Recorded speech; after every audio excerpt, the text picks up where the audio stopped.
So Winston said to me, okay, so you got your single idea.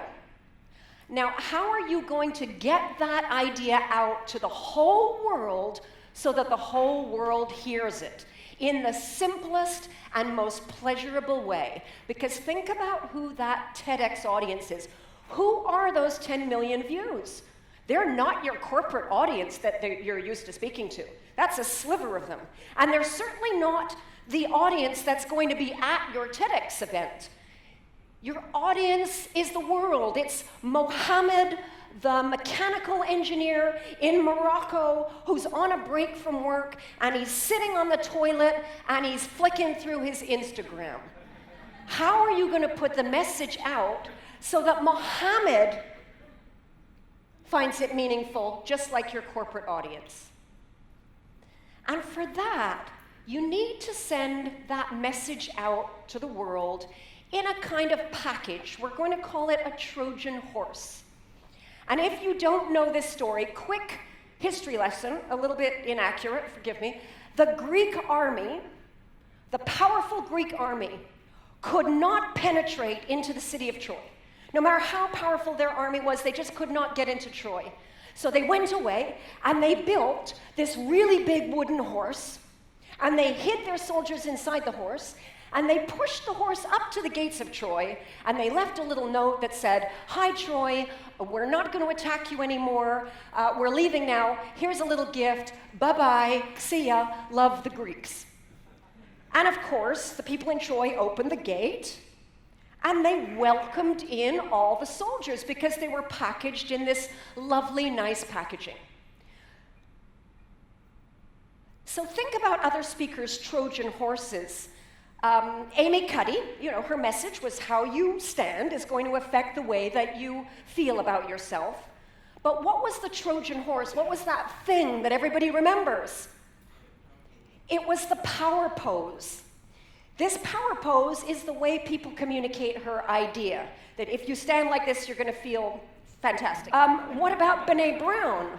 Her Trojan horse wasn't gimmicky, but it was this wonderfully clever, clear little narrative that's so easy to remember and tell to other people. Scientist cannot solve the problem with data. She has a nervous breakdown, and from the nervous breakdown discovers the answer is vulnerability. It's a nice little packaged way to remember her message. And Simon Sinek, of course, his Trojan horse was what? Yeah, the golden circle.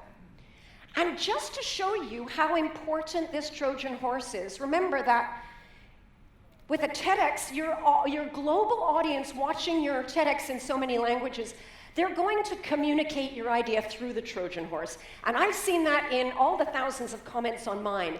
They use that language. They communicate the horse. Let me give you an example. I live in Johor Bahru, Malaysia. Woohoo! And I'm on the council of my condominium.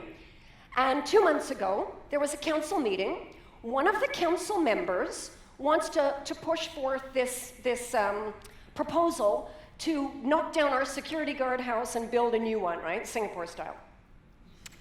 So after he talks, this other council member says to him, "Okay lah, we know what you want, but you think how to get all the residents to agree lah? Hey, you know what you need, We need that, that video guy, that 3 balloon, okay lah, how, okay lah, why, this one very crucial. Oh, yeah, I know that guy, very handsome." That's how they're communicating his message. So I said to Winston, I said, "I got a great Trojan horse. I got this fantastic idea. It's so cool. It's so visual. It's going to work beautifully. I have a backup plan, but this one you're going to love." And Winston says, "What is it?" And I said, "Okay, this works all the time in my talks. Okay, so what I do is I pour a jug of water into a small water bottle, and everybody instantly understands that English language it's a tool. I can't really explain it, but it just works." He says, "It's fantastic. What's your backup idea?" I said, "Okay." I said, "Well, one day I was watching these teenagers playing this really violent video game, And, I just had this little aha moment. I thought, wow, if people spoke English, with this kind of attitude, the way they're playing this video game, they would speak really, really well with great confidence. And he says, that's better. And he was absolutely right. Because it's so simple. And it's so universal. And it's going to work for Mohammed on the toilet, and it's going to work for your CEO. And interestingly, I originally titled the talk, okay, so if you can't see, it's called Learning a Language, Speak It Like You're Playing a Video Game. I originally titled it Learning English, Speak It Like You're Playing a Video Game. The TEDx people changed it to Learning a Language, so they made it even more universal.